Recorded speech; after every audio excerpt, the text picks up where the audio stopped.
31 मार्च 1970 Japan airlines की flight 351 Tokyo से Fukuoka जाने के लिए टोक्यो एयरपोर्ट से टेक ऑफ करती है। प्लेन में कुल 122 पैसेंजर होते हैं, जिसमें कुछ बड़े लोग भी मौजूद रहते हैं, जिनमें पेप्सिको के बड़े अधिकारी, रोमन कैथोलिक प्रीस्ट और जापान के एक उभरते हुए फेमस रॉक बैंड की बेस गिटारिस्ट जैसी हस्तियां शामिल थी, जिन्हें देखकर ऐसा लग रहा था कि इस प्लेन में अलग अलग क्षेत्र से जुड़े हुए लोग बैठे हुए थे। लेकिन किसी ने यह नहीं सोचा था कि आने वाले चंद मिनटों में उन्हें खौफनाक मंजर देखने को मिलने वाला है। सुबह के करीब 7:30 बज रहे थे और जहाज माउंट फूजी के साउदर्न फेस के ऊपर उड़ रहा था। सब कुछ अपने हिसाब से चल रहा था। तभी एक लाल कपड़ा पहना हुआ इंसान अपनी सीट से उठता है और एक स्पेशल अनाउंसमेंट करता है। वो स्पेशल अनाउंसमेंट ये थी कि प्लेन को हाईजैक कर लिया गया है।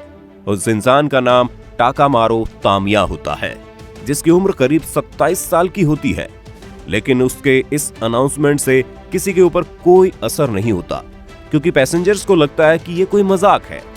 ऐसा इसलिए क्योंकि इससे पहले इतिहास में जापान ने कभी भी अपने देश में प्लेन हाईजैक जैसी कोई घटना न देखी थी न सुनी थी।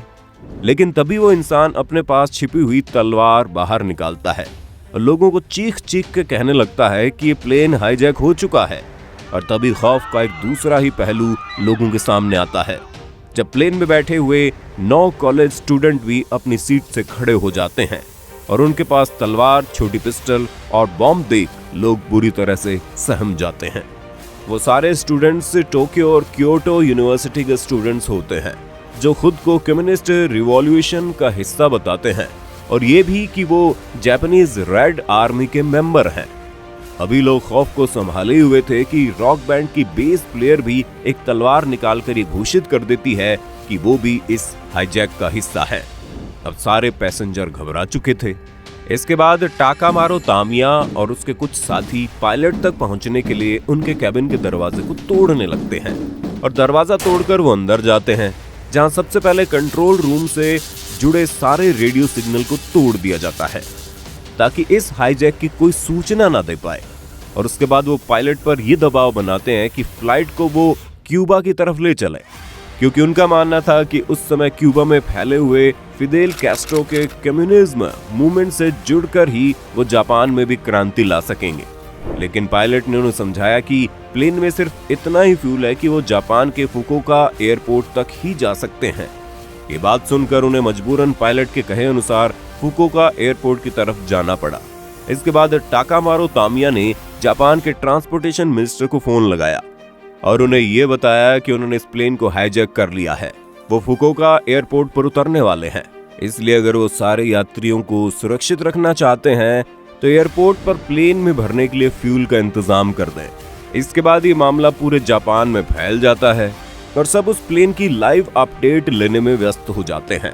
और फिर शुरू होती है हाईजैकर से नेगोशिएशन की कहानी, जिसमें सरकारी अफसर उस डील पर मान जाते हैं कि एयरपोर्ट पर प्लेन में फ्यूल भर दिया जाएगा, लेकिन इसके बदले हाईजैकर 21 यात्रियों को रिहा करेंगे। और ऐसा ही हुआ। प्लेन जैसे ही फुकुओका एयरपोर्ट पर लैंड करता है, उसमें से करीब 21 यात्री बाहर आ जाते हैं और वादे के मुताबिक प्लेन में फ्यूल भर दिया जाता है। इसके बाद भी एक दिक्कत और रह जाती है, क्योंकि क्यूबा इतना दूर था कि प्लेन लगातार चलते हुए वहां नहीं जा सकता था। इसी बीच में एक स्टॉप लेना ही पड़ता, जो कि पॉसिबल नहीं हो सकता था। अब इस समस्या को देखते हुए टाकामारो तामिया ने यह तय किया कि अब हम क्यूबा ना जाकर नॉर्थ कोरिया जाएंगे, जो कि उस वक्त की एक और कम्युनिस्ट कंट्री थी, जो कम्युनिज्म मूवमेंट को पूरी तरह सपोर्ट कर रही थी। और इसके साथ ही जापान के अधिकारियों से बात करते हुए टाकामारो तामिया ने यह कहा कि अब हमें नॉर्थ कोरिया जाना है। चूंकि फ्लाइट के पायलटों के पास नॉर्थ कोरिया का कोई मैप मौजूद नहीं था, इसलिए उन्हें नॉर्थ कोरिया का एक मैप जल्दबाजी में दिया गया और उसी मैप के सहारे फ्लाइट ने उड़ान भरी और वो नॉर्थ कोरिया के एयरपोर्ट प्योंगयांग के लिए रवाना हो गई। अंदर बैठे हुए हाईजैकर्स काफी खुश थे कि उनकी क्रांति ने सच रूप लेना शुरू कर दिया था। इसके बाद फ्लाइट नॉर्थ कोरिया और साउथ कोरिया के बॉर्डर के ऊपर पहुंच गई। पायलट ने फिर हाईजैकर को बताया कि अगर हम इस डीमिलिटराइज्ड जोन में गए तो मुमकिन है नॉर्थ कोरिया के एयर फाइटर प्लेन उन पर हमला बोल दे। क्योंकि नॉर्थ कोरिया को इस प्लेन के आने की कोई जानकारी नहीं थी। पायलट की इस चेतावनी के बाद भी हाईजैकर की जिद पर प्लेन को डीमिलिटराइज्ड जोन में ले जाना पड़ा और तुरंत बादलों के बीच छुपे हुए कोरियन फाइटर प्लेन ने फ्लाइट पर हमला बोल दिया और करीब 2 मिनट तक उस पर गोलियां बरसाते हुए निकल गए। खैर, प्लेन को कोई नुकसान नहीं हुआ और सबकी जान में जान आ गई।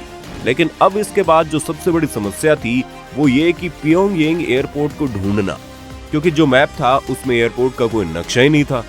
पायलट लगातार रेडियो सिग्नल के तहत एयरपोर्ट से बात करने की कोशिश कर रहे थे, लेकिन ऐसा हुआ नहीं। अब पायलट को कुछ समझ में नहीं आ रहा था कि क्या किया जाए। तभी उस मैप को जब पायलट ने गौर से देखा तो उस पर कुछ ऐसा लिखा था जिससे पायलट का दिमाग खुल गया। दरअसल वो मैप कोई आम मैप नहीं था, बल्कि उस पर छुपाकर एक सीक्रेट फ्रीक्वेंसी लिखकर भेजी गई थी। पायलट ने हाईजैकर से बचते हुए रेडियो को उस फ्रीक्वेंसी पर सेट किया और जो उधर से आवाज आई उसने इस कहानी को नया ही मोड़ दे दिया। हुआ यूं कि प्लेन को तो जाना था नॉर्थ कोरिया, लेकिन जो मैप दिया गया था उस हिसाब से प्लेन जापान के मित्र देश साउथ कोरिया की तरफ बढ़ने लगा और वो फ्रीक्वेंसी भी वहीं के एयरपोर्ट से कनेक्ट हो गई। उधर से पायलट को समझाया गया कि आप ये रिएक्ट कीजिए कि आप नॉर्थ कोरिया में हैं और आप पियोंगयांग एयरपोर्ट से बात कर रहे हैं। इसके बाद पायलट ने उन्हीं के कहे अनुसार सब कुछ किया और प्लेन को उनके बताए हुए डायरेक्शन पर चलाता रहा।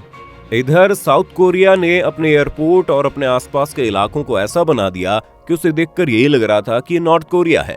सारे होर्डिंग्स, बोर्ड, एडवर्टीजमेंट, यहाँ तक कि एयरपोर्ट पर लगा झंडा भी, सब कुछ नॉर्थ कोरिया का कर दिया गया। सारे एयरपोर्ट्स ऑफिसर्स ने वर्दी भी उन्हीं के हिसाब से पहन ली। इसके साथ ही नॉर्थ कोरिया का कम्युनिस्ट गीत गाने के लिए एक्टिंग स्कूल से कुछ बच्चों को भी बुला लिया गया। अब प्लेन एयरपोर्ट पर लैंड कर चुका था। एयरपोर्ट से अनाउंस होता है कि हमारे सारे कम्युनिस्ट क्रांतिकारियों का स्वागत है। ये बोलने के दौरान इस बात का ध्यान रखा गया कि एक्सेंट बिल्कुल भी नॉर्थ कोरियन ही हो। इसके बाद बच्चों ने गीत गाना शुरू कर दिया। अब हाईजैकर्स को लग गया कि वो नॉर्थ कोरिया पहुंच गए हैं और वो काफी खुश थे। इसके बाद एक ऑफिसर प्लेन के गेट पर जाकर उन्हें बाहर बुलाता है, जिसके बाद उनका लीडर उस ऑफिसर से मिलता है। ऑफिसर उसका नॉर्थ कोरिया में स्वागत करता है, जो कि असल में साउथ कोरिया था, और बिना किसी मुश्किलात के उन सारे हाईजैकर को एक वैन में बिठा देता है। और जैसे ही वैन में बैठते हैं, प्लेन अपने बचे हुए यात्रियों के साथ वापस जापान के लिए निकल पड़ता है और वैन में बैठे हुए सभी लोगों को गिरफ्तार कर लिया जाता है। इस तरह से बिना किसी खून खराबे के जापान के इतिहास का पहला एयरप्लेन हाईजैकिंग खत्म हो जाता है। तो दोस्तों, आपको ये अजीबोगरीब हाईजैकिंग की कहानी कैसी लगी, हमें कमेंट करके बताइएगा। अगर आज की वीडियो पसंद आई तो इसे लाइक करने के साथ साथ अपने दोस्तों और रिश्तेदारों के साथ शेयर जरूर कर दें। अगर आप ये वीडियो YouTube पर देख रहे हैं तो चैनल को सब्सक्राइब करके बेल आइकन दबा दें, और अगर Facebook पर आप ये वीडियो देख रहे हैं तो Facebook पेज को जल्दी से लाइक कर दो ना। फिलहाल के लिए इतना ही, अभी दीजिए हमें इजाजत। आपसे मुलाकात होगी अगली वीडियो में। शुक्रिया।